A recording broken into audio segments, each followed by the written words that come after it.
আসসালামু আলাইকুম। সবাই কেমন আছেন? আশা করছি সবাই ভালো আছে। আজকে ব্লগটা এখন শুরু করলাম প্রায় 11:30-12টা বাজে। তো এখন হচ্ছে আমরা কিছু ফল খাবো। এই যে আম ছোটো ছোটো, এগুলো হচ্ছে একদম ফরমালিন ছাড়া আম, বুঝছেন? এগুলোতে কোনো ফরমালিন নাই। তো এখন এগুলো আমি কাটবো, আমার আম্মা খাবে, আমার হাজবেন্ড খাবে, আর আমার যদি একটু দেয় তাহলে খাবো আর কি। তো আপনাদের সাথে একটা কথা বলতে চাই।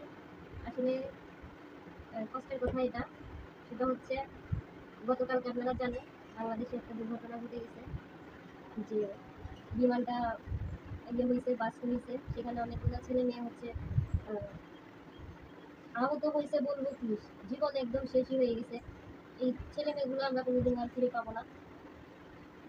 মানে ওই বাবা মাদেরকে যে কি বলে কে সান্ত্বনা দিবে আমি জানি না।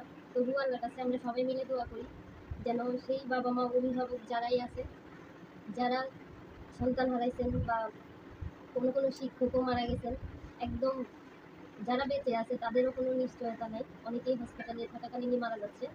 তো এখনও কিন্তু মৃতের সংখ্যাটাও সঠিকভাবে আমরা কেউই জানি না, কারণ বলা হচ্ছে না। যখন বিমানটা বিধ্বস্ত হয়েছে তখনই কিন্তু অনেক মানুষ মারা গেছে, কিন্তু সেই নিউজটা মানে ওইভাবে কেউ প্রকাশ করে নাই। কিন্তু আমি সকালবেলা একটা নিউজ দেখলাম, এটিএন বাংলার একজন সাংবাদিক ভাই, তিনি বলছেন, কারণ ঘটনাস্থলে যখন ঘটনা ঘটে তার কিছুটা দূরে উনি ছিল। উনি যখন পৌঁছাইছে সঙ্গে সঙ্গে তখনই দেখছে অনেকগুলা, প্রায় 10-12 জনের বেশি লাশ ওখানে পড়েছিল। তো এখনকার বর্তমান নিউজগুলোতে যেটা দিতেছে যে 10-12 জন হসপিটালে মারা গেছে, এরকম সেই আসলে এখনো সংখ্যাটা কেউ সঠিকভাবে বলে নেই। তো সবাই যারা মারা গেছে তাদের জন্য আমরা মাগফিরাত কামনা করবো, আল্লাহ যেন জান্নাতের সর্বোচ্চ উচ্চ মাকামা দান করে, আর যারা বেঁচে আছে তাদেরকে সুস্থতা দান করে। আমরা যে যেখানে আছি সবাই সেখান থেকে দোয়া করবো।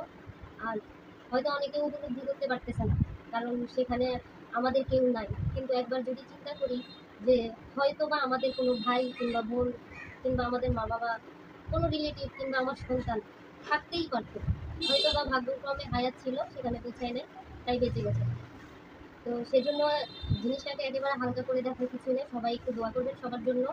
আর যে যেখান থেকে পারেন সবাই একটু হেল্প করবেন, কারণ ওখানে আপনারা দেখতেছেন উত্তরার আশপাশে ঢাকার প্রতিটা হসপিটালেই এখন রক্তের জন্য হচ্ছে দৌড়াদৌড়ি করতেছে, রক্ত লাগবে। তো আপনারা যে ভাই বা বোনগুলা রক্ত দিতে পারবেন, তারা অবশ্যই তাদের সাথে যোগাযোগ করে প্রত্যেকটা হসপিটালে গিয়ে গিয়ে চেষ্টা করবেন যার যতটুকু সামর্থ্য দিতে পারেন। তো এটাই আমার বলার ছিল। বাকি ব্লগটা আপনারা সবাই দেখতে থাকেন।